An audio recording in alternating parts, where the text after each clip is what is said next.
ini benar lagi. Si siapa? Planet-planet ini nanti juga akan hancur. Tapi hancurnya itu bukan berarti musnah, dia bilang gitu. Terus nanti kembali jadi satu kesatuan. Nah, ini menarik. Cuman ini kalau saya tanya dalilnya jelas orang ini nggak punya. Karena ini kan cerita anunya atau cerita kejadian nanti. Dari gurunya. Biksu itu benar, saya bilang. Dia kaget. Dia tidak menginginkan saya itu tahu gitu loh. Yang dia maksud ini begitu dia kaget itu tadi itu saya bilang biksu itu benar. Gitu.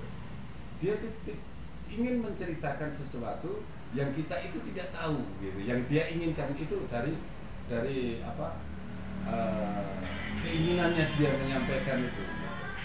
Terus saya bilang nanti menurut Al-Quran saya bilang begitu. Makanya dia terlalu senangnya di situ. Nanti menurut Al-Quran gitu, bumi ini akan hancur, gitu. Gunung-gunung ini akan hancur, air laut akan tumpah ke daratan, gitu. Planet-planet ini nanti akan saling bertabrakan, bintang-bintang itu nanti saling bertabrakan dan hancur, gitu. Lalu nanti dengan waktu tertentu setelah itu, gitu, akan terhimpun dalam satu kesatuan yang besar, namanya maksar. Padang mahsyar. Namanya maksar. Nah, di maksar inilah sesungguhnya nanti manusia itu akan muncul jasadnya. Di maksar ini nanti jasad-jasad seluruh manusia yang pernah lahir di muka bumi itu gitu, akan hadir jasadnya. Dan jasadnya itu bukan jasad seperti kita ini. Jasadnya itu berdasarkan amalannya. Benar. Menurut dia juga seperti itu, menurut itu ya. Karena dia sudah menjelaskan duluan. Nanti itu jasadnya tuh tidak seperti kita begini. Nah, cuma dia waktu menjelaskan apa itu rohani, apa unsur-unsur itu dia tidak bisa menjelaskan, gitu. Tidak bisa menjelaskan, gitu. Saya mau bilang kalau saya itu tahu. Saya hanya menyampaikan setiap diri manusia yang sempurna itu memiliki 5 unsur. Masing-masing unsur itu memiliki materi. Semuanya kelima-limanya adalah jauhar. Saya bilang, pada saat manusia yang mati itu akan hanya jasad. Dan itu pun orang tertentu nanti akan diganti jasad dengan jasad yang baru. Nah, jasad yang baru ini diperoleh dari amalan manusia itu sendiri. Kalau memang cukup modal amalan seseorang hidup di dunia ini sebagai jasad baru, maka begitu mati jasadnya dikuburkan, maka nanti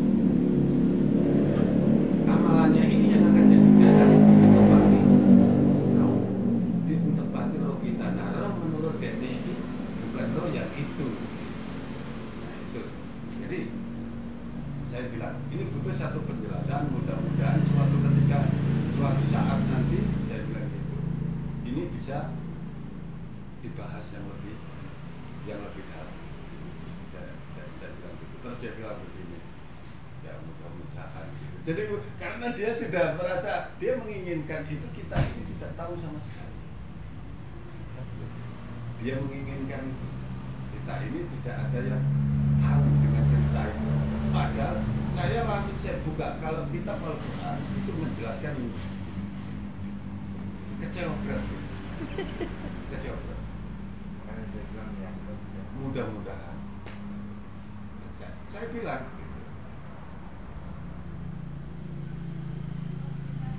sampai materi alam itu dijelaskan. Itu dia bilang pernah membaca buku dari biksunya dia itu. Ini sampai materi.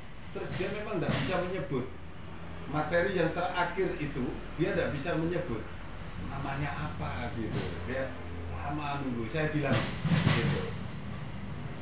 Itu warnanya bening atau transparan ya gitu. Dia bilang begitu. Apa gini?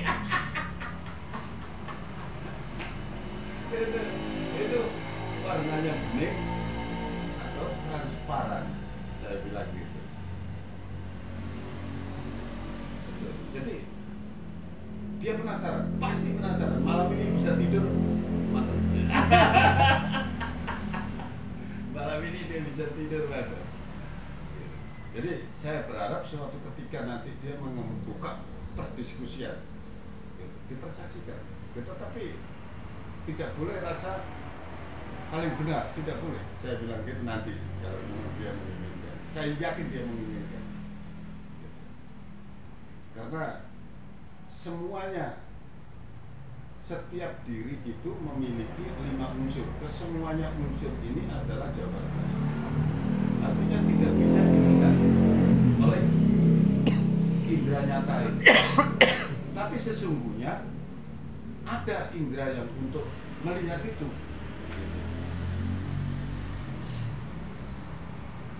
Saya sudah sampaikan seperti itu. Termasuk dia sudah belajar, kelihatannya sudah banyak diskusi dengan si Ustadz Rudi itu tadi. Ustadz Rudi kan ditanya, kalau orang itu sudah mati, gitu, itu kemana? Nah, yang dimaksud oleh Ustadz Rudi itu, ya orang itu jasad ini gitu, jadi kubur di mana? Terus ada enggak yang terus nanti kalau yang dibangunkan lagi itu ini jasadnya kan sudah mati, berarti ada yang tidak mati.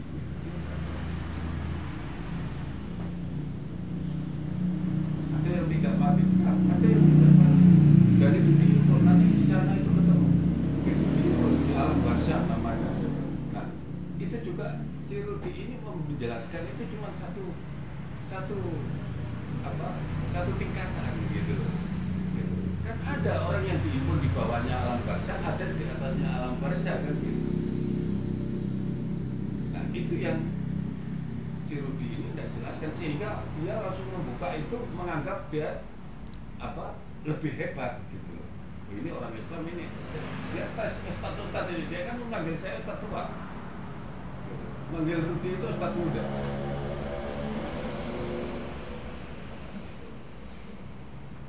Tapi dia bilang tadi itu, ini Ustadz tua,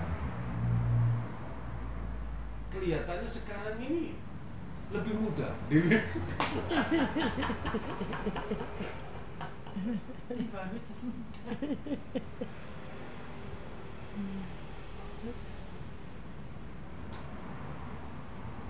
Ternyata saya lebih tua daripada dia.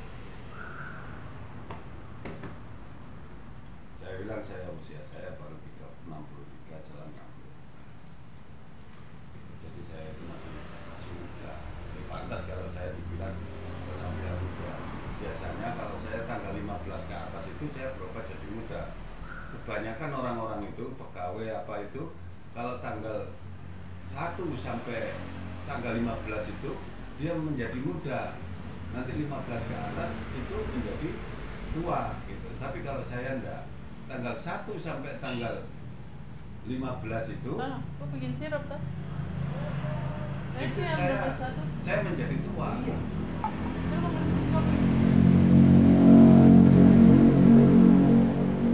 Nah, tanggal 15 ke atas sampai tanggal 30 itu saya tampak muda. Dia sempat berpikir. Rudi ini menjelaskan bahasanya orang awam. Dia ini bahasanya spiritualnya tinggi. Nah, ini Rudi ini nggak bisa menyimak gitu. Ini bahasa dia baru ngomong begitu saya sudah tahu.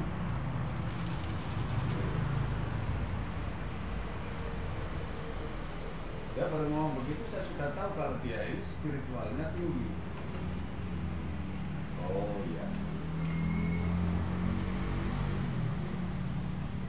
kita jelas memang dia kan, mereka itu kan mengedepankan masalah betapa terus happy lama-lama nggak makan, dia menjelaskan sampai 40 hari katanya. Itu kalau yang 40 hari itu berarti yang beruntung. Yang tidak beruntung itu 12 hari sudah mati. Cocok nih. Cocok. Jadi itu anu ya, apa akademis maksudnya. Maksudnya angkanya 3 itu cocok. Maksudnya angkanya 3 tuh. Iya. Dia menyinggung Jadi ancaman. Tadinya itu dia mulai kaget 12 hari. Mulai kaget itu dia menjelaskan tentang eksistensi gelap dan cahaya terang. Itu yang sampai sekarang ilmuwan NASA nggak bisa jelaskan apa itu materi gelap. Nah, maka kenapa ada orang sebut gelap padahal gelap itu tidak ada satuannya, tidak ada materi gelap itu tidak ada. Dia bilang begitu. Ya sebetulnya yang membuat satu ruangan atau keadaan untuk menjadi gelap itu karena terpilih oleh sesuatu, sehingga pencahayaan di ruangan itu tidak bisa menembus, tidak bisa menembus itu, tidak bisa menerangi itu. Terus saya jelaskan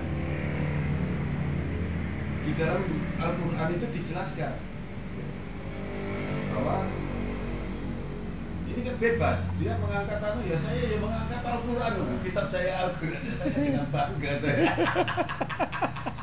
dengan bangga. Untung kok saya ini tidak pakai, seharusnya saya langsung ambil begini,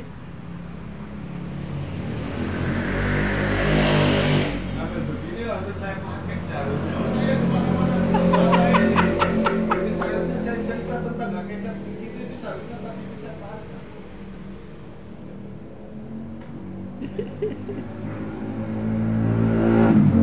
Akhirnya itu dia bunuh saya dengan merokok ini. Dia bantai betul saya dengan merokok ini. Terus saya bilang apa? Saya tahu hukumnya kerugiannya merokok. Dari sisi medis 400 kerugian saya tahu, dibandingkan keuntungannya hanya seberapa.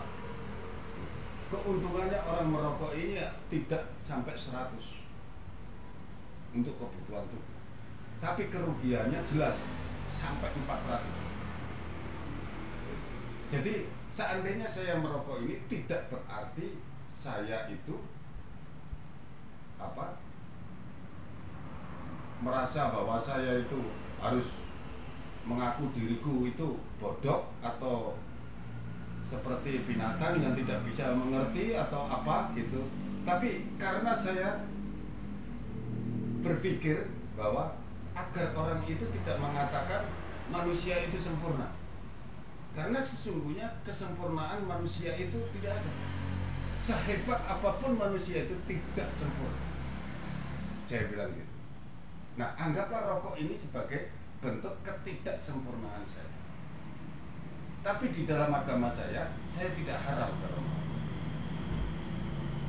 Merugi secara fisik, ya. Secara medis, ya, saya mengaku.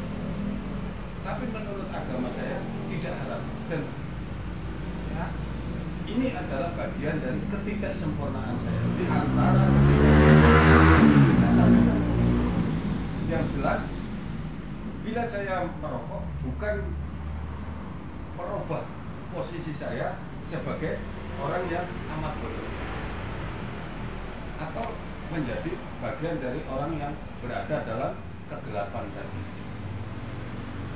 Sampai habis. Ya, tapi saya kan itu kan argumentasi, tidak argumentasi. Saya melakukan sesuatu, saya tahu. Apa untungnya saya merokok, saya tahu. Apa ruginya saya rokok, saya tahu. Apa untungnya saya berbicara saat ini, saya tahu. Apa ruginya saya bicara saat ini, saya tahu. Jadi saya tidak melakukan sesuatu yang saya sendiri itu tidak tahu. Saya bilang.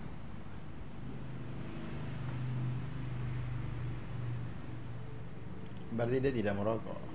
Dia tidak merokok. Jadi dari dia apa? Seharusnya dia ingin mencari pengaruh, gitu, dari 5 orang ini tadi, menunjukkan kehebatannya dia dengan keberhasilan dunia. Padahal dia juga sudah nyebut, gitu. Nanti di sana itu keberhasilan yang sesungguhnya itu bukan kita menguasai materi saat ini, enggak. Dia juga sudah ngomong begitu masalahnya. Dia sudah nggak bisa, sudah banyak. Jadi keberhasilan dia juga tahu gelap terang, saya tahu. Makanya saya angkat ayat.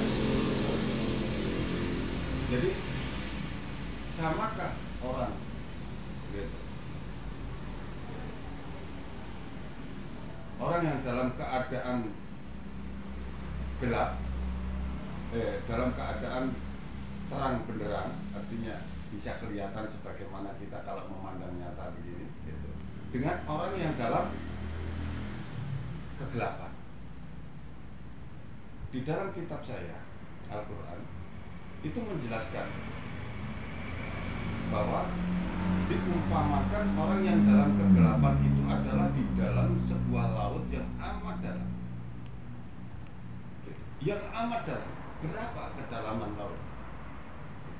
Kedalaman laut ini lebih dalam daripada ketinggian gunung dari permukaan laut. Saya bilang, kedalaman laut itu lebih dalam daripada ketinggian gunung dari permukaan laut. Nah, ini Tuhan membuat satu perumpamaan. Orang yang dalam keadaan gelap itu, kegelapan itu adalah laksana orang yang ada di dalam lautan yang paling dalam. Lalu di atasnya ini, di atasnya yang paling dalam ini ada ombak. Dan ombak ini berlapis-lapis, gitu. Berlapis-lapis. Sehingga Gitu. Terus di atas ini ada gelombang lagi.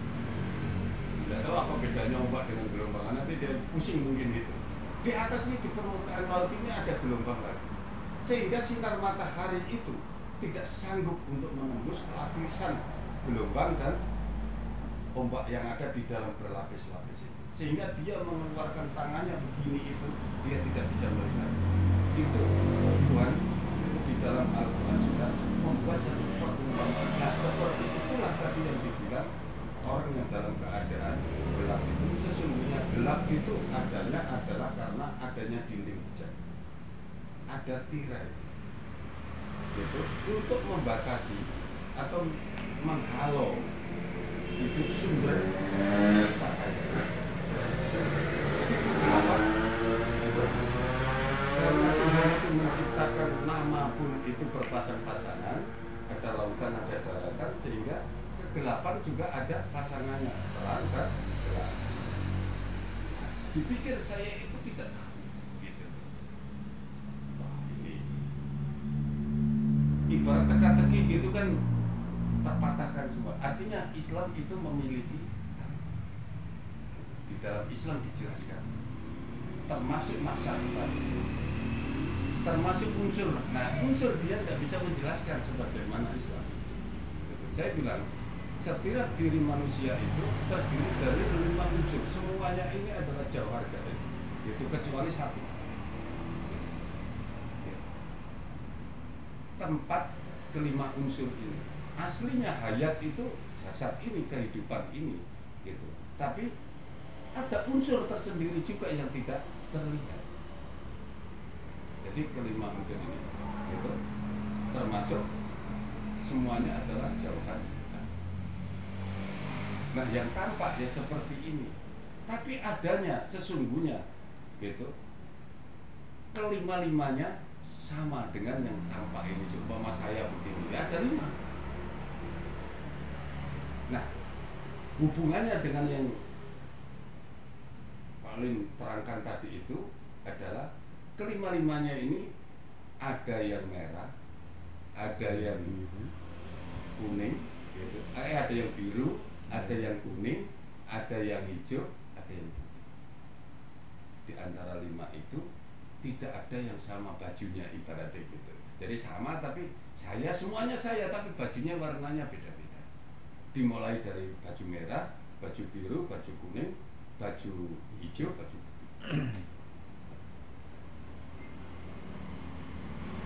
Itu kalau memang sudah mencapai itu katanya. Karena kalau nanti saya dituntut pembuktian di sini saya belum bisa membuktikan. Tiba-tiba nanti muncul di situ saya nggak repot semua orang gitu.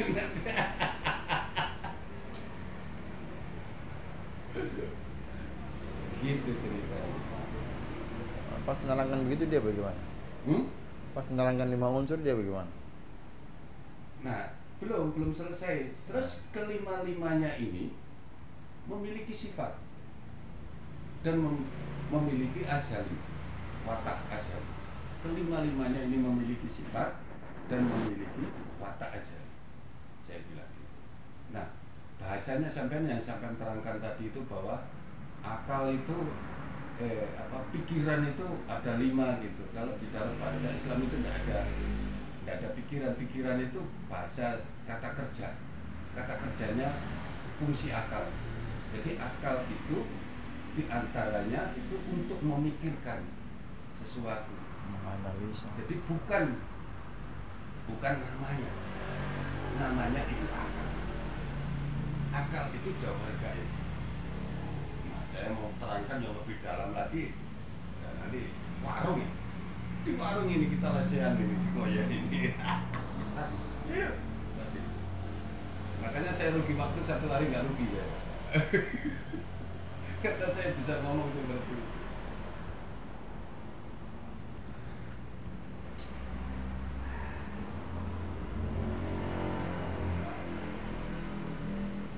Seharusnya saya itu tidak menjelaskan, tidak menyampaikan pandangan menurut agama saya yang begitu jelas. Itu seharusnya. Cuma kan gara-gara dia kayak menyepelekan jadi. Itu yang jadi masalah pertama. Gitu. Kan sudah tahu kalau saya masalah agama nggak bisa. Gitu.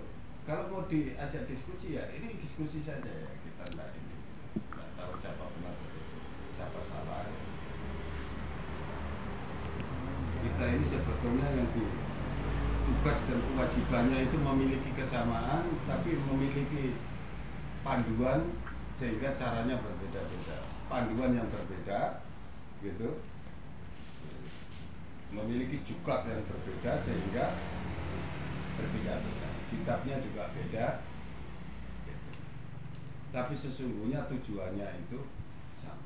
Mau tak buka ayatnya An-Nur 35, kok An-Nur 35, Al-Maidah 35 itu nanti dia sudah mengatakan tujuannya itu adalah kembali. Kembali itu ya bagaimana? Tidak ada reinkarnasi lagi Dia tidak berani menyinggung reinkarnasi. Karena saya sudah mengatakan bahwa saya tidak sependapat kalau adanya reinkarnasi. Terus jadi manusia habis mati jadi hewan. Jadi dia kan bilang begini awalnya itu, kalau orang itu dari zaman dulu sampai sekarang ini yang sudah mati itu jumlahnya sudah berapa? Sudah banyak sekali. Bagaimana nanti bisa hidup lagi? Gitu kan. Saya bilang, saya tidak separuh kalau agama saya tidak mengajarkan tentang reinkarnasi. Sesungguhnya ruh gitu, ruh itu sesungguhnya tidak mati. Antara orang tidur dengan orang mati itu kedua-duanya ruh itu dalam genggaman Tuhan. Artinya setiap orang yang sudah mati, yang mati itu cuma jasadnya, rohnya itu dalam genggaman. Terus dia menyampaikan lagi. Jadi ada resi, kalau yang ini resi. Ada resi saya itu pernah bercerita bahwa sesungguhnya manusia itu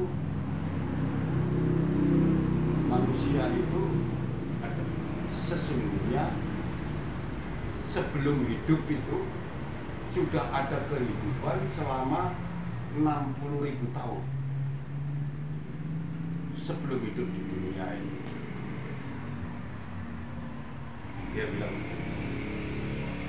itu juga saya jelaskan dengan Al-Quran. Saya jawab dengan Al-Quran, harus menjawab. Masalah besok saya nggak disukai, itu urusan lain gitu. Tapi saya berdoa, ya Allah, ini kalau memang ada kebenaran yang saya sampaikan ini, ya jadikan hidayah bagi orang ini. Terus dia bilang, ya benar, di dalam Islam juga ada. Di dalam Islam itu, sebelum Tuhan itu menciptakan bumi, Tuhan itu menciptakan, Tuhan itu, roh itu sudah ada 50.000 tahun yang sebelum penciptaan. Saya bilang, kalau saya ngomong jagat raya nanti dia lebih buruk lagi ya. Saya bilang bumi, kita bicara karena bumi bagian dari jagat raya. Permintaan yang paling berat itu kan langit dan bumi, yang lain itu kan hanya penduduk. Matahari, planet-planet yang lain itu lebih hebat, bintang-bintang itu lebih. Tapi sesungguhnya semua ini itu kan pendukung. Intinya kan bumi dalam penciptaan materi. Nah, itu sudut pandang saya. Saya katakan bumi. Nah, terus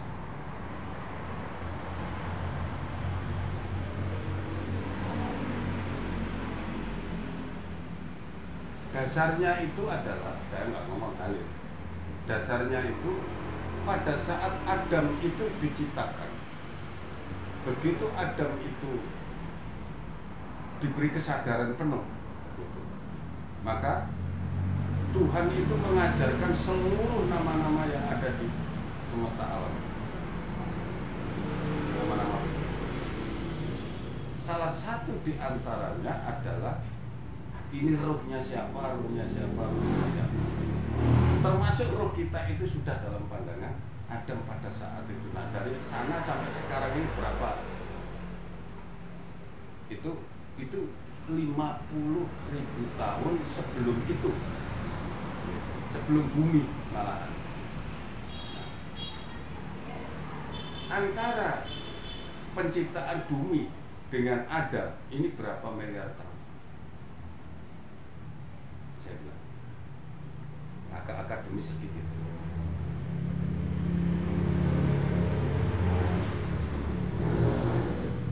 Yang dia inginkan itu, dia punya cerita itu, kita nggak tahu. Memang pertama dia cerita, ya saya pahami, saya simak, saya ini. Yang kedua, saya tidak bisa itu. Yang pertemuan pertama dia bercerita tentang ini. Saya nyimak, saya kelemahannya. Pada saat dia menerangkan tentang unsur, jauh sekali. Artinya diambil dari sisi akademisnya, enggak. Wis padha karo Jawa.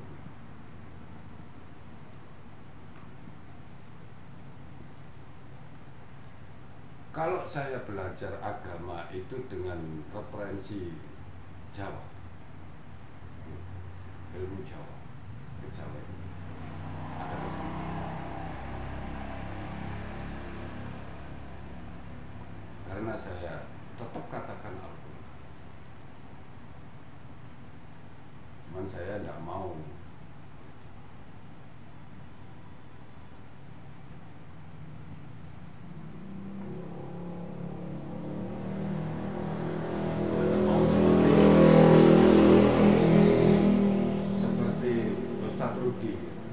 Yahudi itu langsung ngangkat dalil. Inna dina indallah bil Islam. Ya ini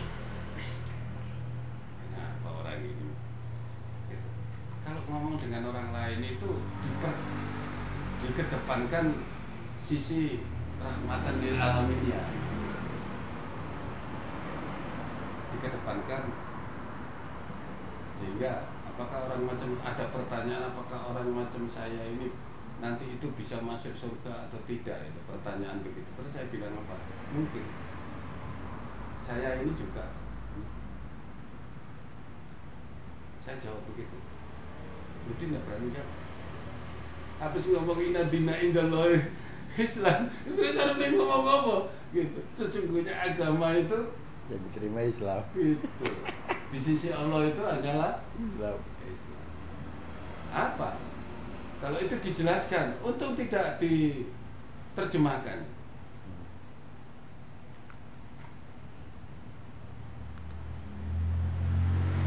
Terus dia ngomong, kalau nanti mau orang macam saya ini apakah bisa masuk surga atau tidak ya? Terus saya jawab mungkin, karena dia tidak mungkin mau berani jawab. Dia sudah ngomong begitu. Bertentangan. Saya tidak menginginkan Islam itu berbolak-balik begitu, kayak benang kusut itu, tidak mau saya. Gitu. Jadi pengalaman untuk berdiskusi dengan orang agama lain itu penting. Gitu. Pada saat kita bercerita dengan agama lain, maka yang kita kedepankan adalah bahwa sesungguhnya di dalam penciptaan Allah itu berbeda-beda. Nah, perbedaan ini adalah suatu rahmat. Jadi keduanya bagi orang yang Islam juga rahmat, bagi orang non-Islam juga rahmat.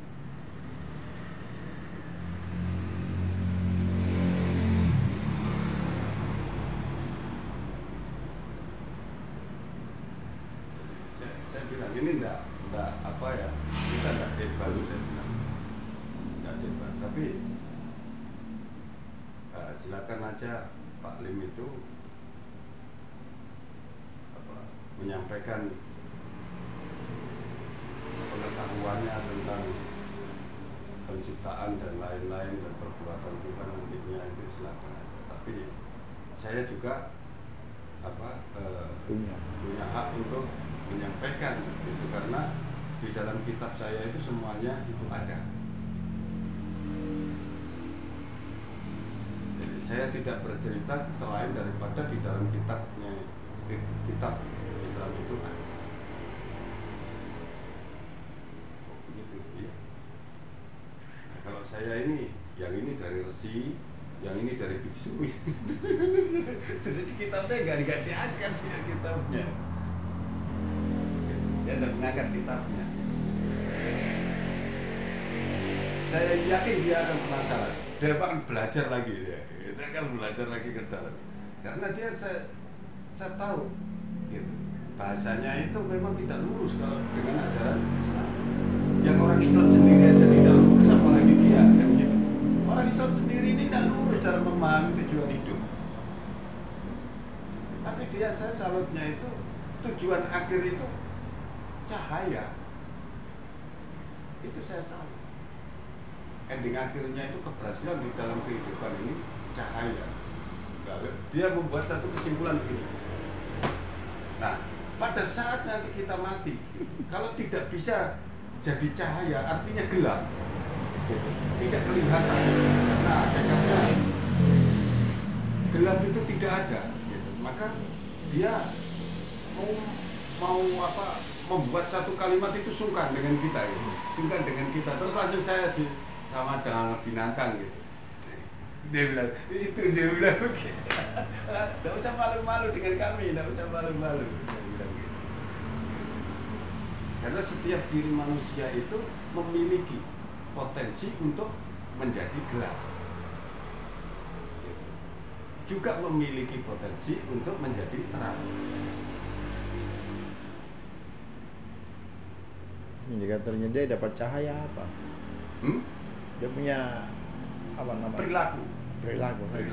Jadi yang bisa menjadi penerang itu yang tampak nanti itu dari perilaku. Benar. Saya benar.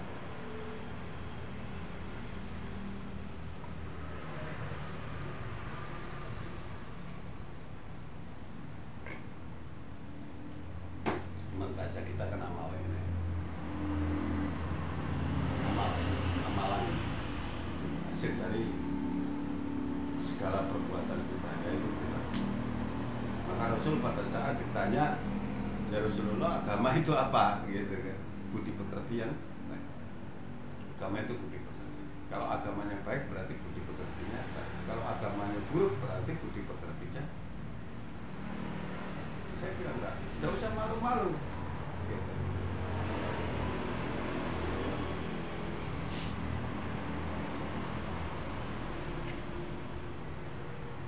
Karena faktanya kadang-kadang saya sendiri itu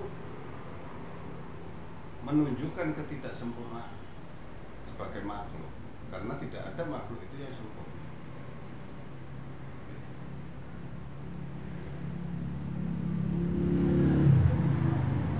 Nah itu Pak Ustadz pembelaan saja gitu. Nah sesungguhnya menurut agama saya merokok ini tidak haram bagi saya, walaupun bagi orang lain itu haram. Ada yang menganggap merokok itu haram, bagi saya adalah tidak haram. Tapi kalau saya bisa meninggalkan itu akan jadi pahala tersendiri. Nah itu dia bilang gitu, mengikut saja kalau mati saya ikut. Saya ikut kok. Saya tahu kerugiannya orang merokok secara secara penelitian gitu. 400 kerugian. Keuntungannya dalam merokok itu tidak lebih dari 100. Jadi saya tidak melakukan sesuatu yang saya tidak mengetahui. Termasuk merokok ini kebodohan. Ya, kalau memang ada yang menganggap saya bodoh, oke itu. Tapi bukan rokok ini yang menyebabkan saya masuk neraka, karena tidak ada.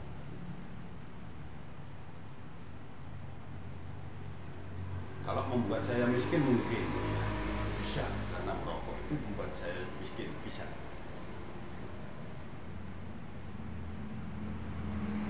Tapi bukan berarti karena saya merokok sehingga saya bodoh, tidak. Karena saya merokok saya berdosa, tidak. Menurut agama saya, kalau minum sama. Tidak ada agama itu yang mengizinkan mabuk-mabukan. Ya kecuali kalau memang itu obat, dijadikan obat menyembuh sesuatu, itu ada ukuran tertentu, ada dosisnya. Dia bilang sama.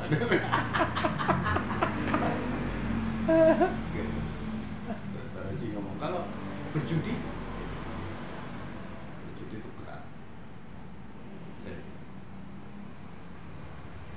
Sama halnya dengan main perempuan, berat.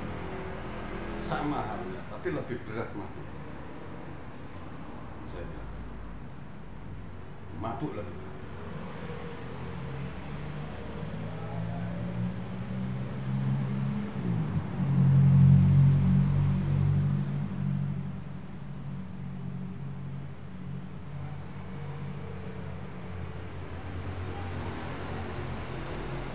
Saya juga nyebut, seandainya saya itu salah,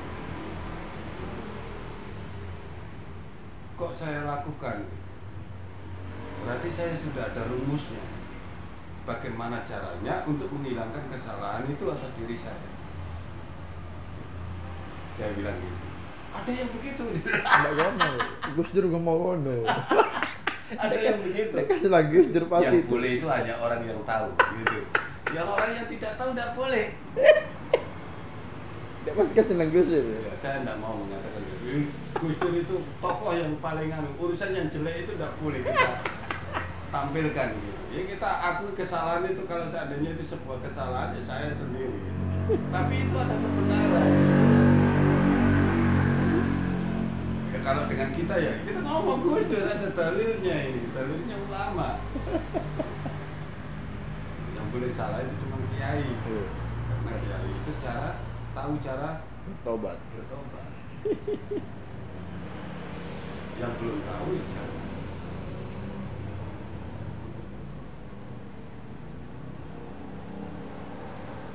Terus saya bilang, Pak Oji ini suka cewek. Kalau dia selalu berteman dengan saya, pada saat dia memiliki kesalahan suka cewek, maka nanti itu jalan tobatnya saya tunjukkan. Itu kewajiban saya. Oh begitu dia. Terus cilacap nih, nasi begini dia ketawa kayak begini. Ah kurang ngajar kamu. Kita lain kan nanti tak plus sekali kamu. Gitu. Jadi kalau berteman dengan saya tunjukkan jalannya. Bagaimana caranya kesalahan ini diampuni. Gitu. Ada caranya, ada tebusannya, ada kafaratnya. Rugi itu begini. Dia bingung begini, nggak nyambung dia, nggak akan nyambung. Kelasnya nggak nyambung. Kelas ini kelas hakikat kan, Gus Dur ini kelas hakikat.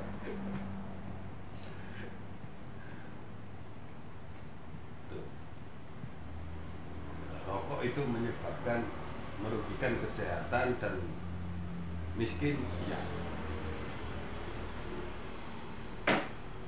Tapi bukan karena merokok masuk neraka, saya hendak setuju.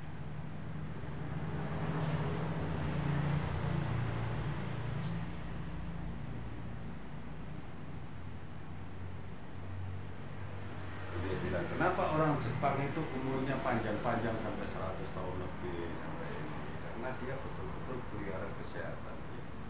Kita juga pelihara kesehatan.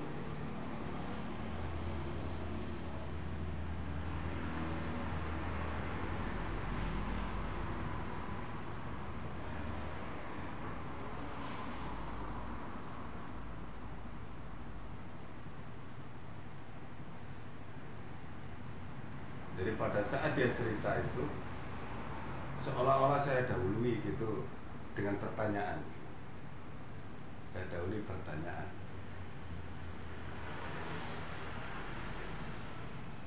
Nah, dia semangat, terpacu. Terus saya tahu jawabannya gitu. Jadi supaya yang dia ungkapkan itu jelas. Esensi yang tidak tersentuh sama sekali itu tentang akal, gitu. Sama sekali. Keinginan dan nafsu dia dua hal yang beda.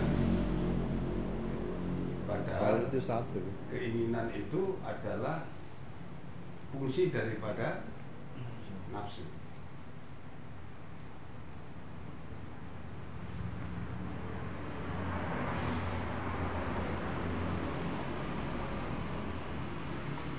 Kalau hadis Nabi itu diterjemahkan atau Al-Quran itu diterjemahkan sesungguhnya setiap yang berkehendak itu akan mengalami satu kematian, maka dianggap yang berkehendak itu keinginan itu yang jadi utama gitu. Padahal itu sifat gitu.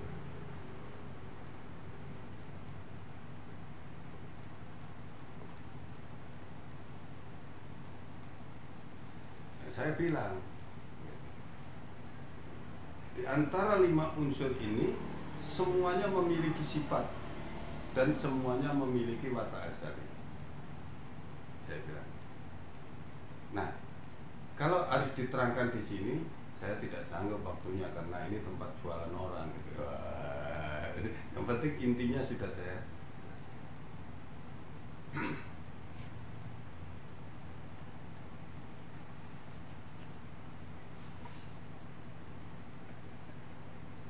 Tapi ada kesamaannya itu, nanti jasadnya itu akan warna apa, dia mengenali langit itu warna-warna ada, tapi walaupun tidak berarti. Berarti Imam Mawar memang ajarannya memang akademis.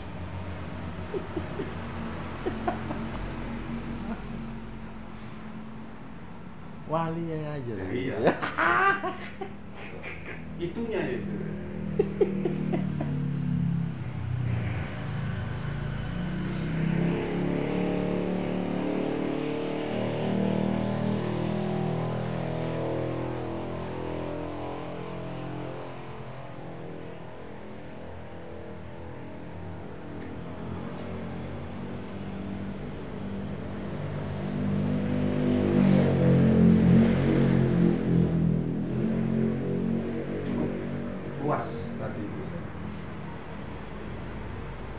Yang saya harap dalam menyampaikan itu, orang ini merasa merasa bahwa akan muncul rasa ingin tahu yang lebih dalam. Itu yang saya inginkan, gitu. Bukan seperti yang dia bayangkan, dia melakukan sesuatu yang awal.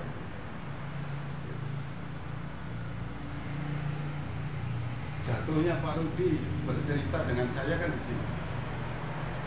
Tapi waktu itu kan saya belum ahli, gitu. Jatuhnya Pak Rudi.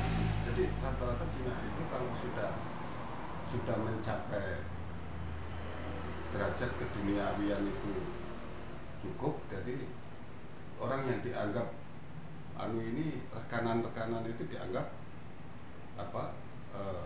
memiliki satu kelemahan. Padahal tidak seperti itu. Tapi ini agak realistisnya itu dia menyampaikan sebuah keberhasilan itu adalah dari amal.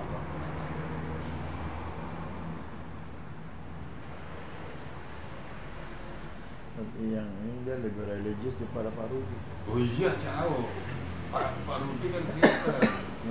Pak Rudi Kristen, Katolik dia.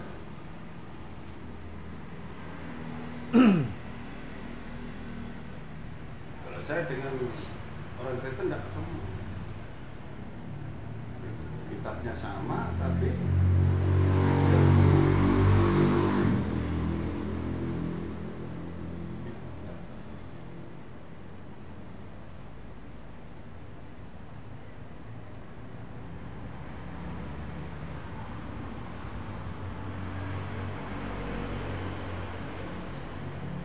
waktu cerita sama Bos Kom begini,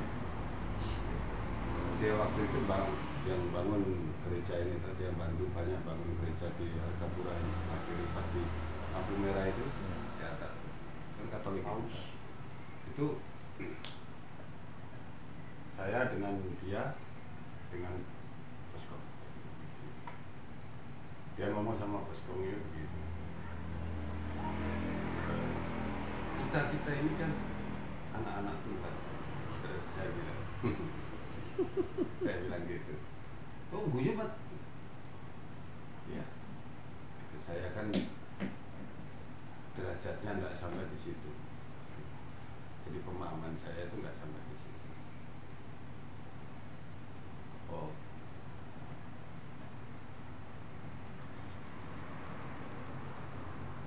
saya suruh manduk-manduk ya, sorry. Tunggu. Walaupun saya baru masuk sudah belajar.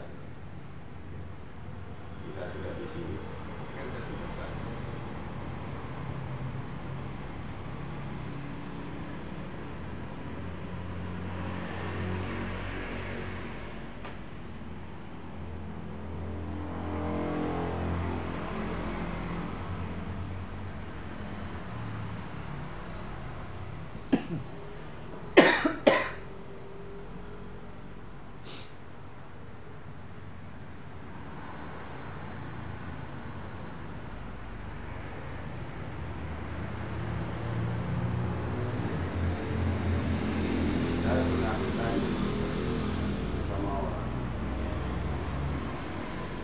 Khotijah dulu itu agamanya Kristen. Saya bilang,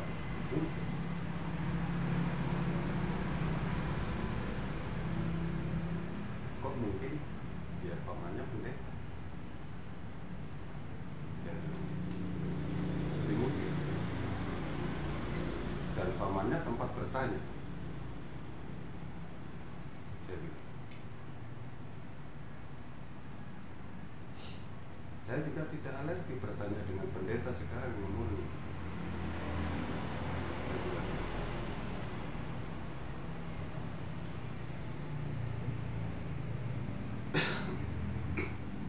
Saya jawab begitu, dia nggak bisa ini. Dan mau lanjut. Nah, ada pendeta yang murni tadi. Iya, mungkin karena murni, ada murninya. Terus nggak tanya, sekarang apakah ada pendeta yang murni? Kan kalau ada pertanyaan gitu dia bingung dia. Dibunuh pasti itu. Hah? Pasti dibunuh mereka. juga kan bertanya sama pendeta yang murni. Tidak-tidaknya Tapi kira-kira sekarang ada pendeta yang murni ada ke tidak ini? nah, itu. Harusnya ada pertanyaan seperti itu. Ya, pendeta yang murni itu adanya itu pada zaman sebelum Nabi diutus. Diutus. Dilantik ibarat Iya. sebagai nabi. Iya. Dikukuhkan. Lebih anunya lagi Hah? sebelum perang salib. Translate lah nabi Wah, sudah. itu berarti. Oh, enggak ini artinya Updatean paling banyak di situ. enggak, maksudnya pendeta yang murni itu sebelum nabi dilantik. Iya. Setelah nabi dilantik dia harus Ya. Biar murni bagaimana itu jadinya nggak murni, karena kalau dia sudah tahu kabar ini kan, Iya. Kalau yang murni pasti tahu, kalau yang murni pasti tahu, Pasti dan tahu. pasti membenarkan. pasti membenarkan. Sekarang jedanya toh beberapa pendeta itu kan masih ada yang murni, sudah ada yang sudah dikabarkan tentang ini nabi terakhir ini ciri-cirinya apa semua. Berarti kan waktu Setelah pas itu, zaman nabi kan setelah dia masih ada, mendengar Masih kabar ada, tapi itu, kan kalau nabi sudah dilantik dia tahu dia pasti datang dan dia pasti berbaiat. lah itu pamannya Khadijah nggak berbaiat. Dia sudah meninggal. Enggak, pada saat itu kan di awal-awal kenabian. Belum tanda-tanda, masih sebatas tanda-tanda sebatas tanda-tanda yang menunjukkan tanda-tanda bahwa ini itu. akan jadi nabi, tapi belum sahih. Artinya begitu. Jadi dia makanya dia ada ancar-ancar yang lain. Nah, dia masih nyimpan satu tanda tanya, semuanya sudah gede. Cuma satu. Rata-rata dia bilang cuma satu karena dia masih mempertahankan keyakinannya, semua sudah dia dapat ciri-cirinya. Cuma satu yang belum dia dapat. Itu kalau nabi biasanya itu diusir sama kaumnya. Ah, itu yang dia tunggu. Nah, dia sudah meninggal. Sudah meninggal. Duluan. Betul. Dia juga ngomong seperti ini. Dia Dia sudah ngomong. kalau saat itu terjadi maka saya akan mengikuti dia. Nah, terus itu kan masih ada yang tahu ciri-cirinya. Terus di negara Persia juga. Lah setelah itu kan zamannya Nabi masih hidup kan. Terus Nabi meninggal terus diganti sahabat itu kan berkecamuk perang salib. Mulai dari situ updateannya kitabnya itu. Enggak, ini bukan masalah, ini bukan Bukan masalah. masalah itu. Masalahnya ini Yang murni. pendeta yang murni. Nah, Dimaksud murni. Kalau dia tahu ada nabi, pasti dia langsung berbaiat. Sebelum. Kalau dia tidak berbaiat, dia tidak murni namanya.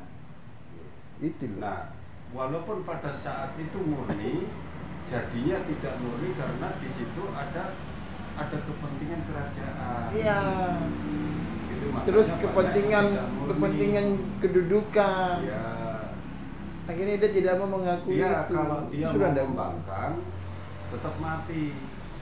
sudah tidak murni. Maksudnya yang murni kayak tadi. Makanya banyak pendeta Yahudi juga masuk Islam karena sudah tahu, oh ini lah bisa masuk. Itu yang murni. Maksudnya yang murni itu yang membenarkan bahwa Rasulanya. Nabi Muhammad ini nabi terakhir. Oh langsung dia sudah.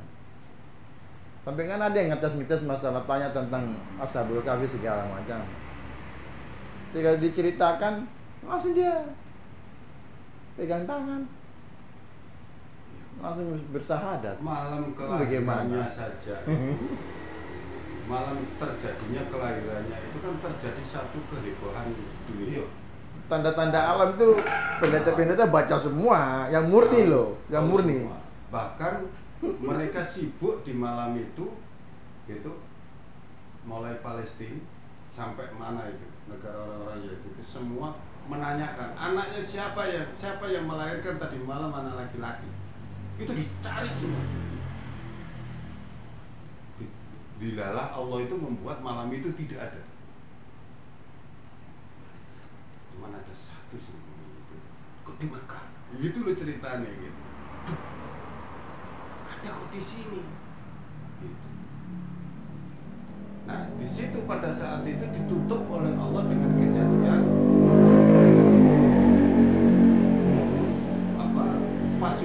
rajanya Abraham.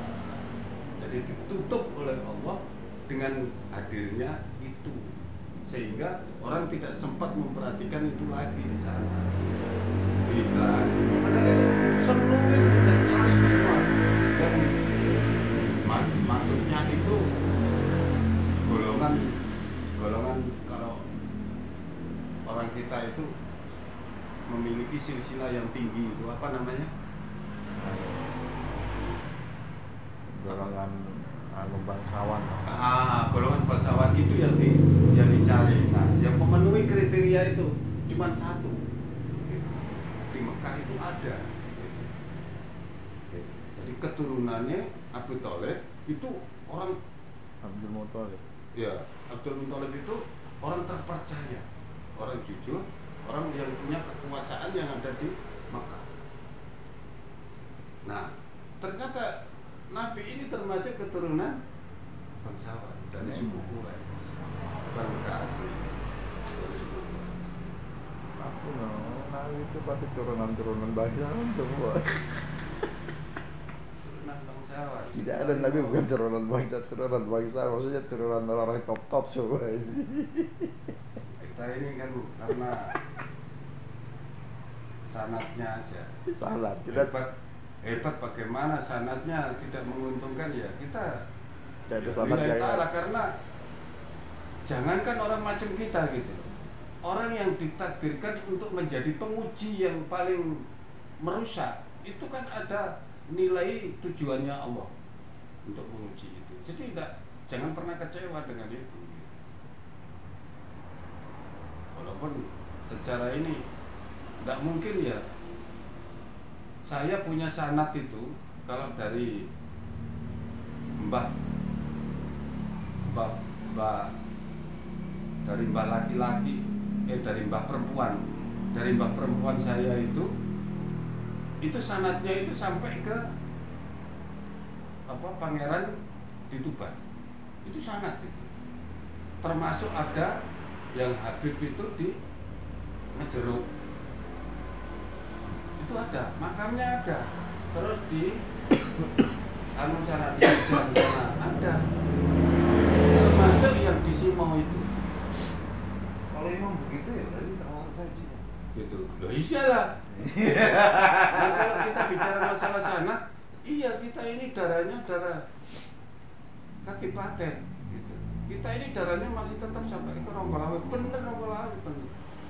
Ada sanadnya.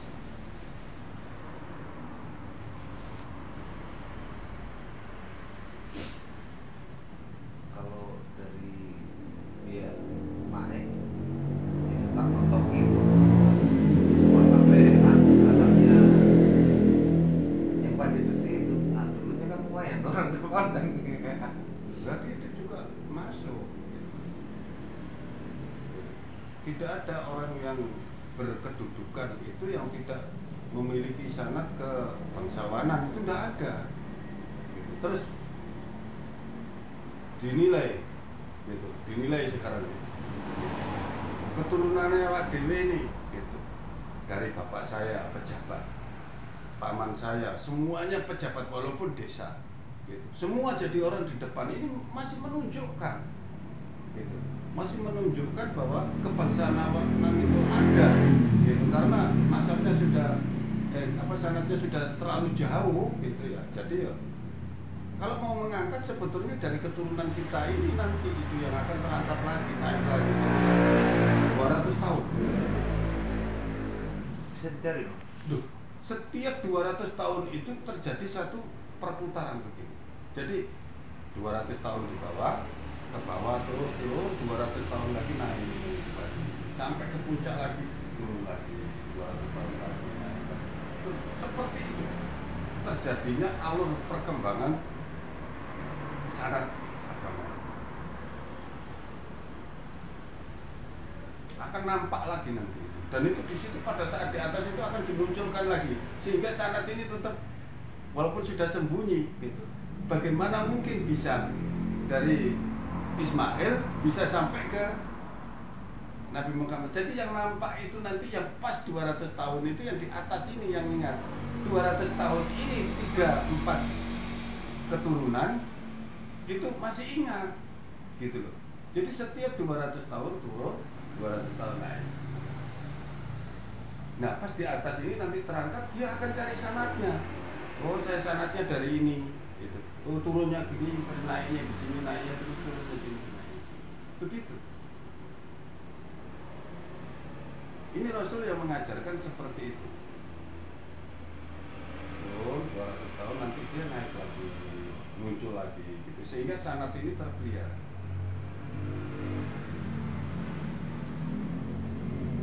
Turunannya ini, nasab keturunan ini terpelihara sampai ke Ismail. Itu karena itu. Makanya kalau dituangkan di dalam, kalau Gus Bahak menjelaskan itu di kitab Berjanji ya, gitu kitab apa ya Berjanji itu yang menciptakan itu, yang menciptakan kitab itu, yang kasabnya ini diperlihatkan oleh Allah. Nasabnya Nabi ini sampai ke sana, ke Nabi Ismail, sehingga diturunkanlah itu, dituangkan di dalam puji-pujian untuk Nabi.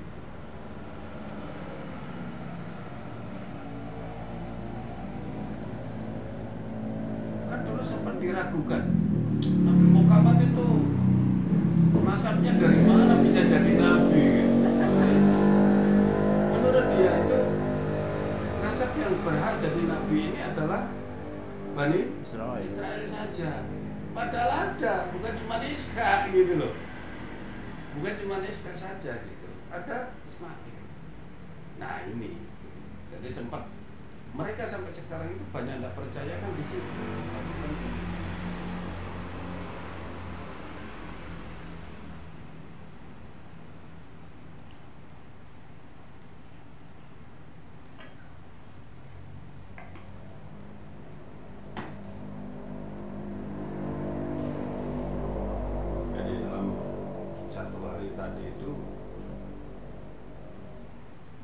Bersyukur sekali Allah memberikan kesempatan saya bisa berbicara dengan, saya yakin dia itu salah satu di antara tokoh.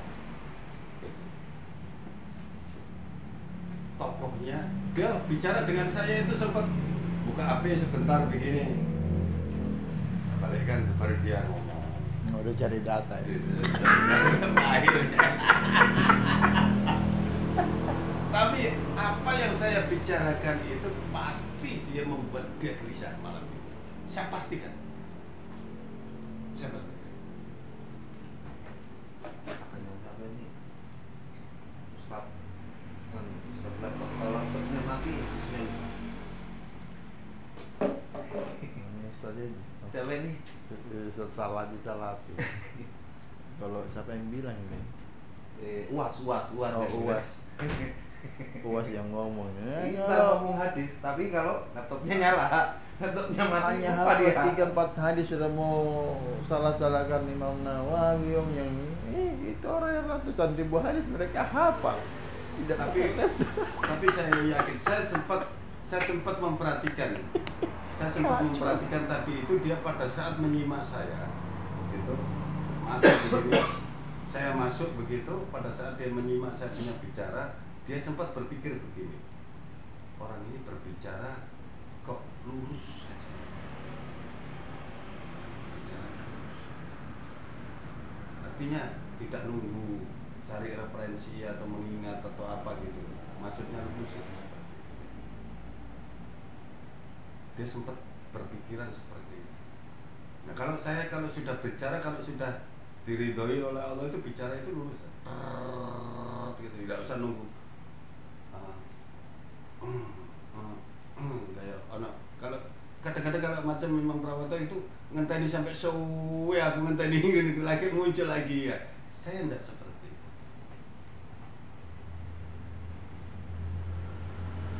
Itu ciri-ciri orang yang dibimbing oleh Allah untuk menyampaikan. Ciri-cirinya bicaranya itu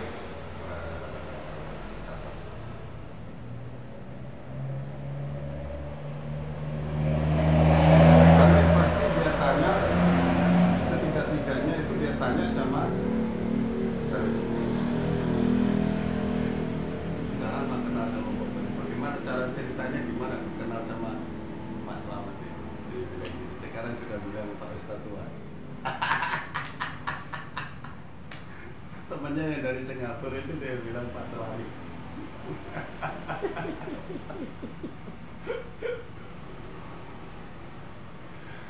Pak Telawi. Kalau orang Jepang Pak Tulani. Orang Bugis bilang Pak Tulani. Orang Cina bilang Pak Telani.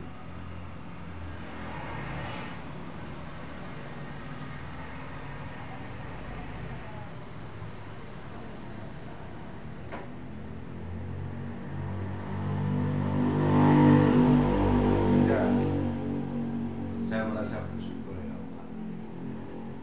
Mudah-mudahan ini bagian dari hidayah.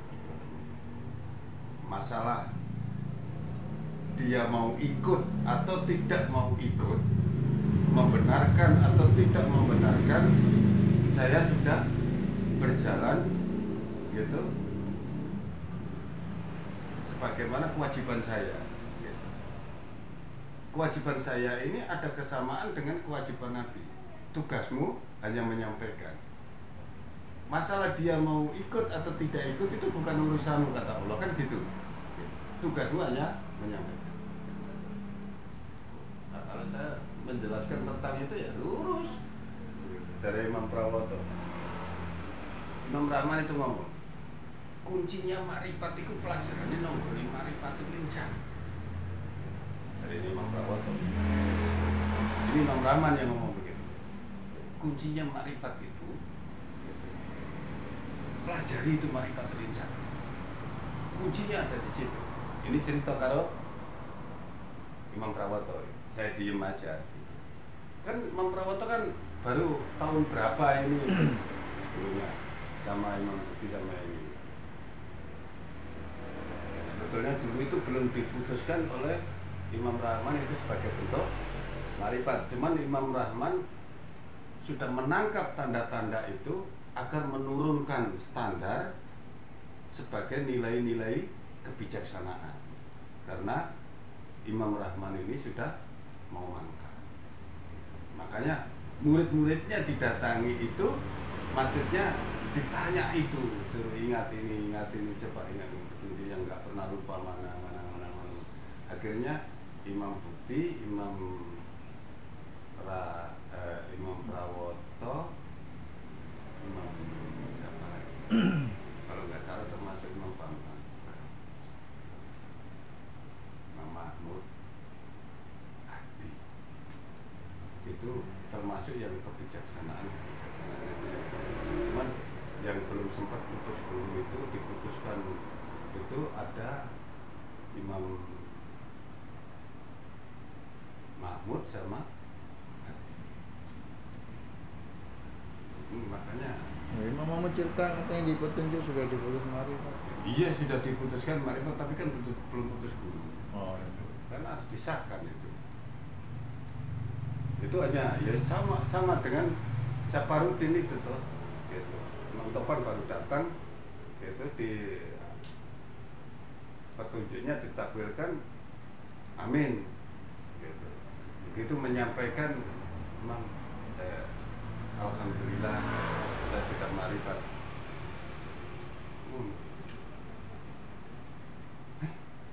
Marifat, maksudnya marifat bagaimana? Gitu. Saya sudah terima petunjuk begini terus. Oh, diulang. Berat loh dia. Ini kesalahan yang kecil gitu. Seharusnya momen dalam menyampaikan itu harus tepat juga. Caranya ya jangan begitu, masuk kondo terus. Saya sudah mari. Alhamdulillah Imam, saya sudah mari Pak. Gitu. Dia Imam Topan juga nggak bisa terima waktu itu. Jadi aku alhamdulillah. Siapa sih nakwilno? Amin. Yang ngomong itu panggilan. Karuan kan gitu seharusnya. Tapi kan Imam Topan langsung menggunakan Pak anunya. Oh enggak. Enggak mau orang lain yang mutuskan, harus. Artinya ambil jalur yang amin dipanggil apa yang disampaikan. Seharusnya kan begitu. Harusnya apa yang disampaikan. Enggak dipanggil dua-dua. Nah, Dipanggil dua-dua. Amin dipanggil. Nah. Coba ceritakan petunjuk yang disampaikan sama kamu dari Amin juga Safarudin. salah. Amin juga salah. Oh iya, salah fatal. Seharusnya dia bilang, oh nanti tunggu kok sampean ke imam sendiri, harusnya Iya, begitu. ini urusan itu bukan urusan Oh, itu punya saudara, bukan kau punya. langsung nungging. Itu bukan kau punya murid, itu saudaramu itu. Safarudin langsung nungging. Itu salah Itu salah mulainya. kalau ibarat pemerintahan salah birokrasi itu. Nah, kenapa? Masih PLT bikin keputusan strategis saya jadi deh. Nah, kenapa terjadi pemberhentian terhadap Safarudin? Pada saat diputuskan Imam Topan begitu, Safarudin tidak puas hati. Nah, iya. oh, Jadi muncul itu. Ah, sudah jadi ganjalan.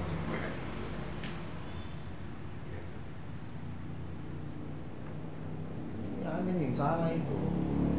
Pasti. Loh, Amin juga kan dapat juga dari kesalahan itu kan. Ya nungging juga.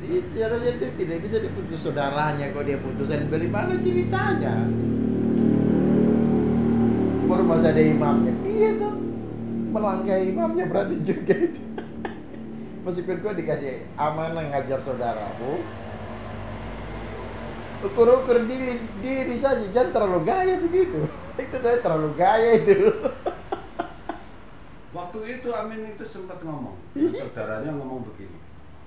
Saya ini diberikan amanah sama Imam Topan, termasuk memutuskan kemarifatan. Betulan enggak?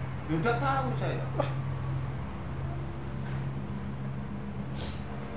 Tapi kan tidak mungkin. Gitu. Itu jelas. Itu tidak mungkin. Seorang imam itu menyampaikan begitu itu tidak mungkin.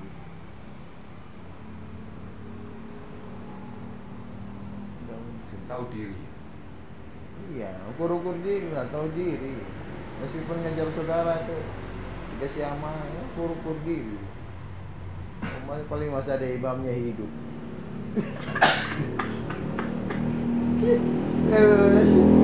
Terlalu banget, masih PLT baru. Mau gaya-gaya kayak sudah Itu. Jadi kedua-duanya ini merasa ada ganjalan.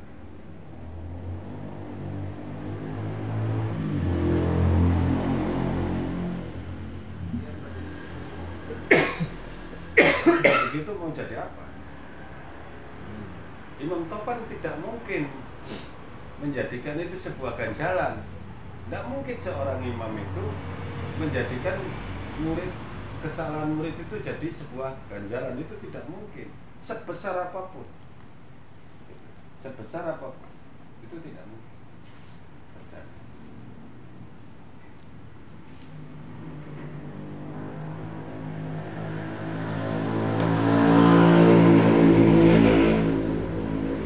Karena seorang imam itu tahu pada saat baiat itu dia berjanji di hadapan Allah menerima itu dunia akhirat. Itu hanya bisa ditempati orang-orang yang sudah mendapatkan kepercayaan. Itu hanya orang yang bisa menunaikan itu yang mendapatkan itu. Tidak mungkin gitu. Seorang murid bisa mendapatkan itu belum tentu gitu. Karena pada saat itu mempertaruhkan. Sebesar apapun kesalahan murid itu tidak mungkin menjadikan gurunya itu memiliki ganjalan terhadap muridnya. Itu tidak mungkin.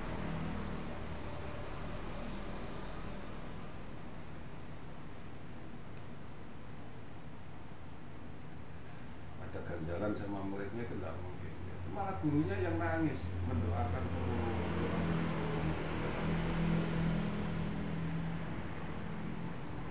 Itu yang benar. Ojo kaya ini kan kadang-kadang Imam Prawoto ini kan ngeluh sama saya tentang murid-muridnya. Saya itu tidak pernah cerita sama jamaah, sama saudara saya. Kadang-kadang ada 1, 2 yang datang majlisan itu. Saya tidak pernah cerita itu. Yang saya ceritakan itu yang baik-baiknya saja. Saya tidak pernah cerita. Kalau saya cerita itu saya ngeluh. Kan sudah diingatkan sama Allah. Kau cerita itu ngeluh. Jatuhnya itu posisi ngeluh.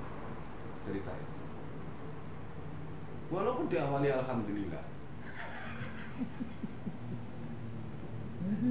Ya akademis ini loh hukum Allah itu. Akademis hukum Allah. Kenapa ada amalan itu? Allah memberikan percontohan sholat. Sholat itu kalau ada maksud-maksud yang lain itu.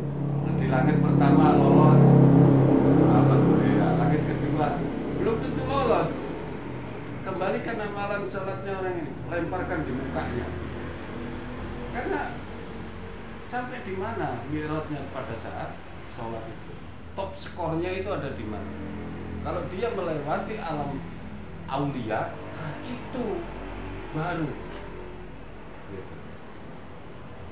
Artinya melewati alam aulia, dia ada di alam anbiya. Nah, itu kedudukan rohani itu seharusnya di situ. Nah, dari alam anbiya itu naik itu difasilitasi ilmu secara otomatis. Jadi kedudukan rohani itu harus standby-nya itu di situ pada saat sholat juga amaliyah itu.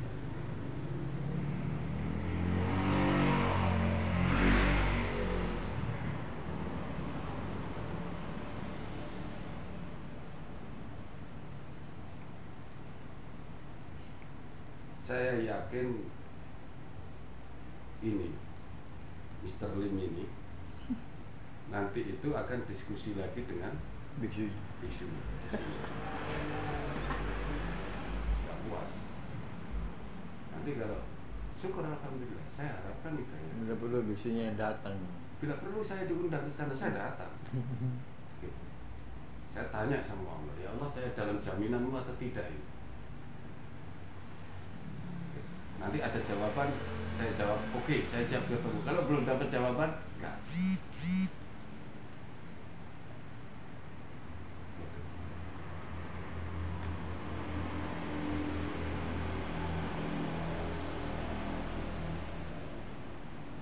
Kalau saya ditanya, merokok, makan daging, makan gitu.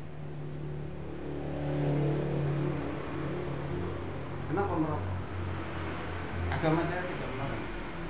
Mereka tidak makan daging itu. Ya enggak apa-apa. Biksu. Biksu enggak makan daging, Pak. Telur aja bisa. Padahal itu juga ada benih daging. Biasa makan nonton film ini kumpul. Ada namanya vegan, vegetarian, terus apa yang satunya itu? Terus yang paling ekstrim vegetarian nggak apa cuma makan Nanti kalau saya ditanya, apa amalanmu dalam spiritual memuji Tuhan? Dengan cara bagaimana? Maka tak bukakan ayat kursi dan maknanya dalam memuji. Saya akan bukakan. Ini saya dalam memuji Tuhan saya. Ini amalan saya dalam spiritual. Allah, tidak ada Tuhan kecuali yang hidup terus menerus, tidak pernah ngantuk, selalu memelihara makhluknya dan seterusnya sampai memberikan rezeki apa dan semua sampai terakhir gitu, sampai kekuasaan Allah itu meliputi langit dan bumi dan ilmunya meliputi segala sesuatu gitu. Manusia itu tidak mengetahui sesuatu apa yang ada di depannya atau di belakangnya, sedangkan Allah mengetahui seluruh apa yang ada di belakang mereka dan di depannya, seluruh manusia. Dan sesungguhnya Allah itu maha tinggi lagi maha mulia. Nah, itu saya spiritual saya memuji Tuhan saya itu seperti itu. Penting gitu. Seandainya saya memuji Tuhan, Tuhan saya puji seperti itu, kira-kira saya diberikan keberkahan.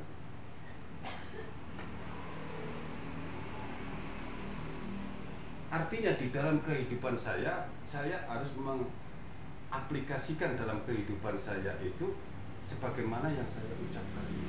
Saya sandarkan segala sesuatu sebagaimana saya memuji. Hasil saya di dunia bukan tujuan saya. Tujuan saya, buah dari pujian ini saya diizinkan sampai di mana saya rindu menerima itu. Saya. Kalau dia tanya spiritual, ini spiritual.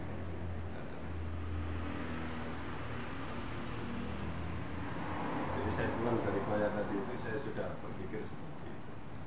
Jadi seandainya dia mau menanyakan ini, tidak ada spiritual kecuali saya memuji Tuhan saya. Jadi spiritual saya itu adalah mengkhususkan waktu saya gunakan untuk memuji Tuhan saya, yang nikmatnya itu tersentuh oleh saya dan benar-benar dirasakan oleh seluruh semesta alam.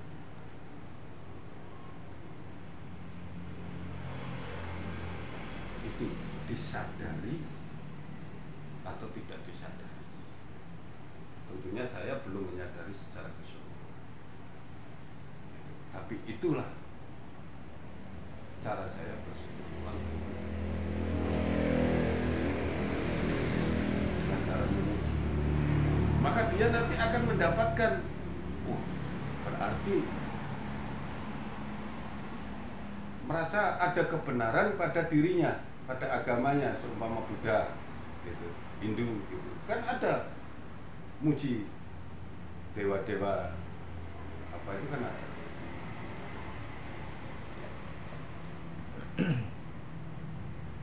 Maka nanti setelah memuji itu akan mendapatkan keberkahan apa? Keberkahan yang barangkah yang saya cari adalah bagaimana Tuhan itu mengizinkan saya. Dengan itu hasilnya ini hanya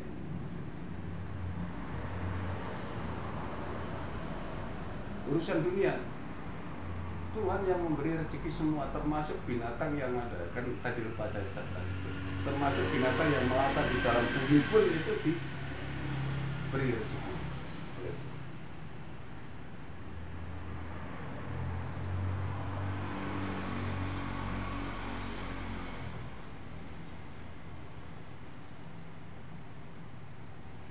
Karena dunia dan segala nikmatnya itu bukan tujuan. Tapi kalau boleh gitu, di dalam hidup ini ada perbuatan yang bisa membawa orang lain itu terbantu dalam tujuan hidup tadi.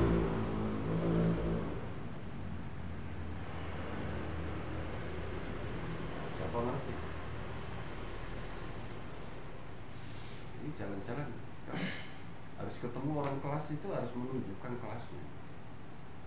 Saya mohon sama Allah untuk kira-kira orang itu diberi. Kalau orang itu beri saya berarti nanti ngajak diskusi. Syukur kalau di sini. Tapi tidak mungkin. Saya tidak menginginkan. Tapi orang itu untuk diberi.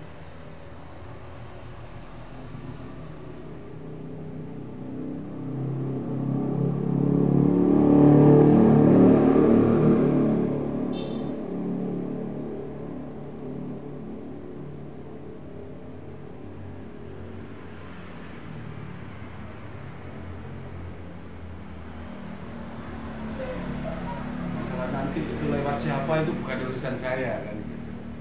Yang mengislamkan dia tidak mungkin mau saya islamkan, kan dia malu kan gitu.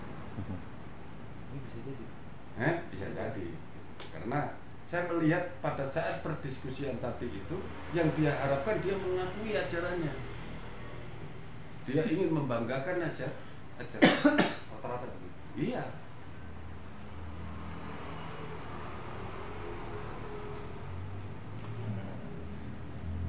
Dia menganggap sudah lengkap ya.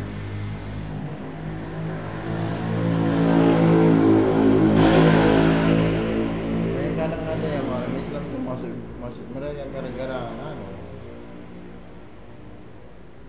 Karena menganggap di Islam itu tidak lengkap. Iya. Kayak Rudi begitu. Orang Islam sendiri tidak bisa menjelaskan kok. Ya ini kalau orang yang bukan orang marifat, bagaimana mau bisa?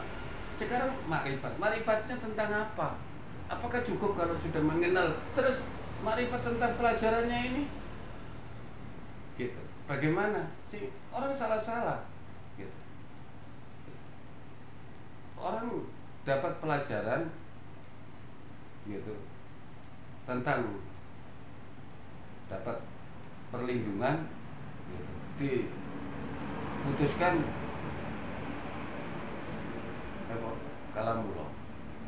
Ini kan permasalahan besar. Berarti untuk pemahaman itu masing-masing orang itu sesuai kata. Iya. Kecewa sendiri dengan pemahaman saya. Imam sering menyampaikan mungkin berulang kali, puluhan kali, ratusan kali. Baratnya malam ini ngehnya. Artinya begini loh. Saya itu kan saya melihat gitu. Kecuali malam ini kan saya cerita. Tapi kalau ada pelajaran yang bisa diambil ya saya. Ini saya cerita satu kejadian. Ini jangan dianggap ini kejadian kecil. Ini kejadian besar. Suatu peristiwa bagi saya itu suatu hal yang luar biasa. Karena dia juga termasuk pimpinan di situ. Biasanya orang yang memiliki sosial yang tinggi itu juga dijadikan pimpinan di kelompoknya mereka. Biasanya begitu. Di kelompoknya mereka. Nah, kalau saya baru tingkatan itu saja ya tidak perlu saya buka kitab kan. Allah itu pasti ajari, walaupun tidak malaikat ini dukung kiri kanan, walaupun ini Imam Rahman, Imam Mawal, Sunan pasti turun, karena saya tidak mungkin tanpa sandaran dari Allah, tidak mungkin menyampaikan sesuatu tanpa sandaran. Dan untuk apa gitu? Saya ngomong, saya tidak berbicara kecuali saya tahu apa yang akan saya peroleh nanti. Padahal yang saya peroleh adalah apa? Gitu. Bukan dia ikut saya. Gitu. Kamu mau ikut atau tidak bukan urusan saya. Saya sudah bisa mengikuti jejak Nabi. Gitu. Saya sudah menyampaikan. Ya Rasulullah, saya sudah mewakili kamu menyampaikan. Gitu. Ya Allah, saya sudah menyampaikan. Tinggal eksekusimu terserah di mana, pada siapa. Gitu. Karena saya jawab, apakah orang macam saya ini bisa masuk surga? Itu kaget ya, dia sempat kaget. Ini karena dia kan pasti sudah belajar Islam. Gitu. Apalagi si Rudi tadi sudah ngomong, gitu. Gitu. Inadina idallah Islam. Gitu. Dia terus langsung ngomong ngono. Gitu. Berarti dia sudah mengerti.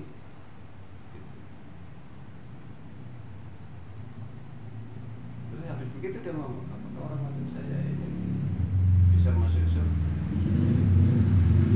Saya bilang mungkin. Nah, mungkin itu baru Rudi itu ngomong gitu. Ya mungkin. Tapi ya surganya di bagian mana dulu? Memang surga itu ada berapa macam? Oh, banyak macam gitu. Rudi semua. Ada yang surganya di bawah, ada yang di atasnya, ada di atas lagi. Saya tidak sebut, saya mau ngomong surga itu ada sekian gitu. Ya saya nggak enak kan bisa menjatuhkan Rudi. Ya.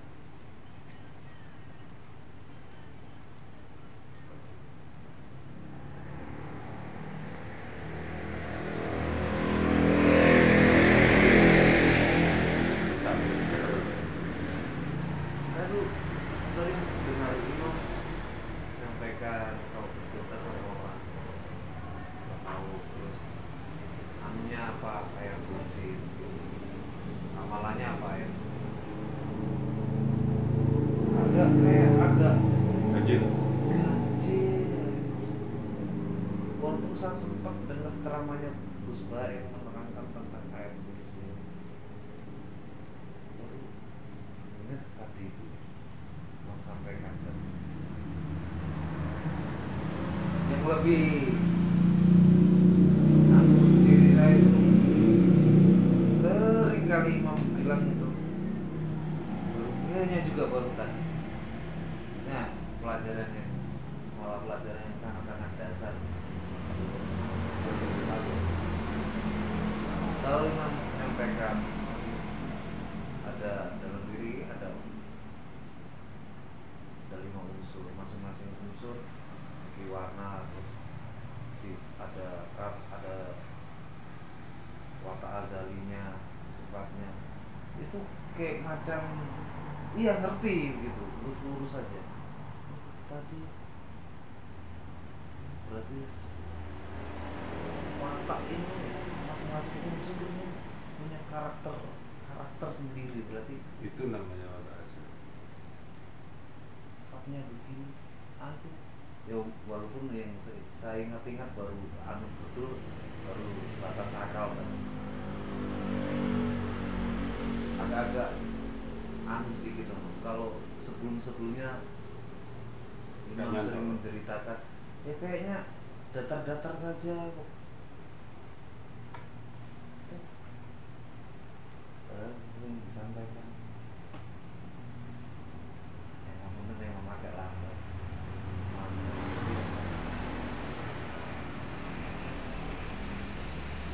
Belum itu nanti kalau dia ada kesempatan lagi gitu, mengajak sama-sama lagi, duduk cerita lagi, ya saya setuju. Kalau dia mau ngajak sharing, saya bisa. Biasa.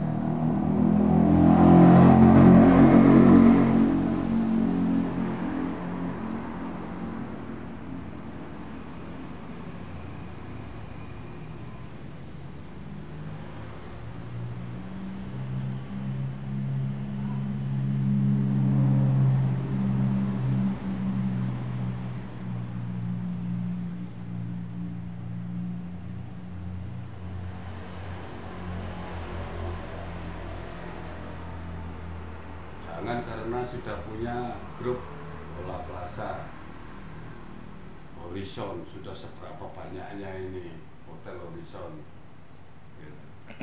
Semua, Jayapura, Kota Raja, Tanah Hitam, Entrop semua. Entrop ini sudah ada 2 gitu ya.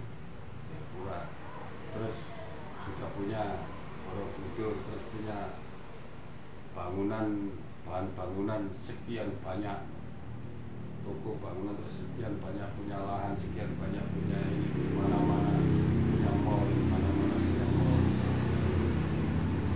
Kalau masalah bisnis ya saya tidak akan komen, tapi kalau sudah masalah ini saya harus bicara soal, saya tetap karena ini urusan. Kalau mau cerita datar-datar lurus-lurus ya kita bicara yang sosial saja.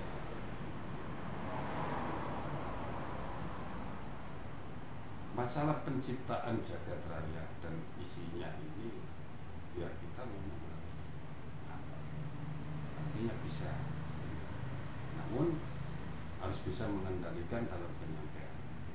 Tentu kita menghindari bahasa tertutup dan kita harus tetap mensyukuri ternyata agama lain juga memiliki satu pemahaman seperti ini. Maka kita ambil ini sebagai pelajaran atau kita bisa memberikan sesuatu bagi atau referensi buat mereka.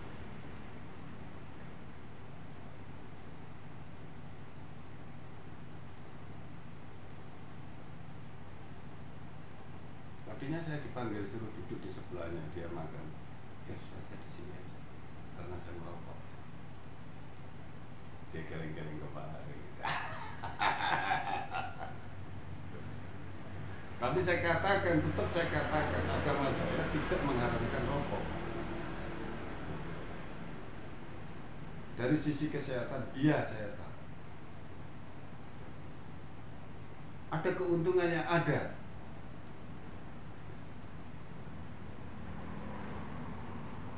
Ada.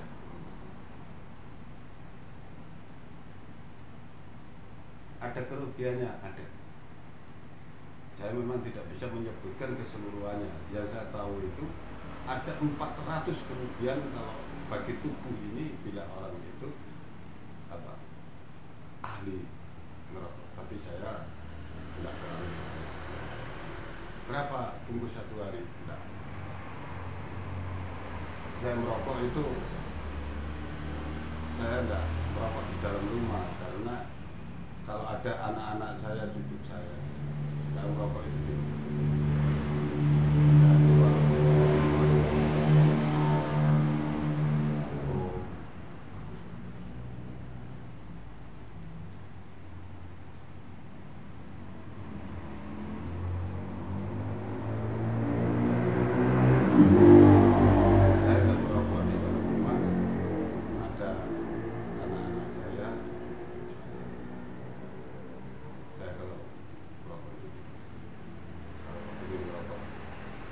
Saya sudah membuktikan 1 bulan puasa itu sana tidak ada masalah. Tapi kenapa merokok? Nah itu ada keuntungannya.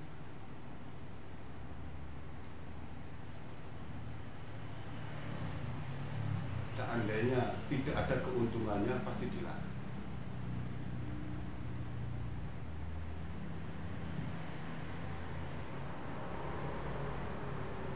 Terus pandangan tentang rokok kalau sudah tidak merokok jangan coba-coba.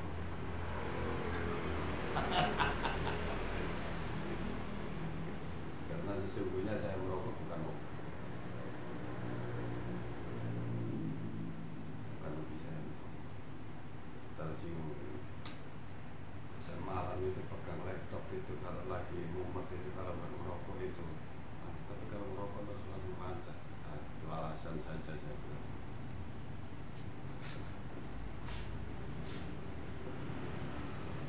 Alasan saja.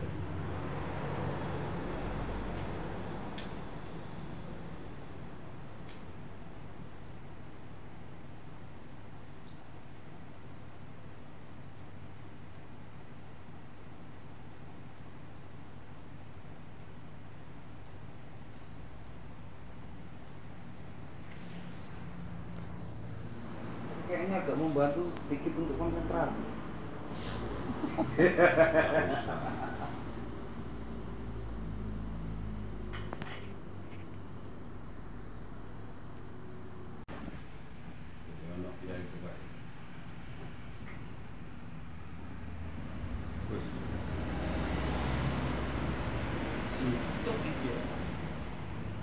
Ojek sampai haram loh.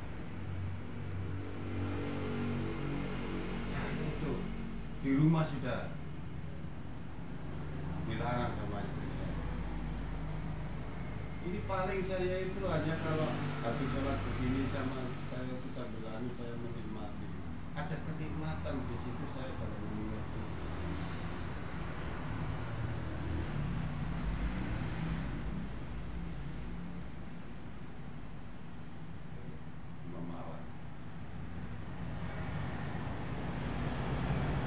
Minum itu memang ada nikmatnya. Kalau tidak ada nikmatnya, tidak mungkin di surga sana kita disediain minuman.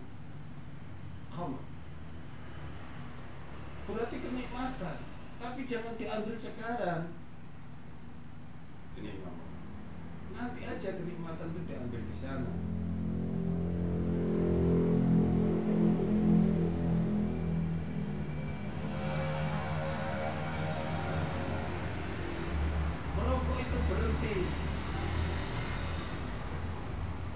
Dulu saya itu jam 12, jam 2 kalau kehabisan rokok itu suruh beli. Ya, ini jujur sekali.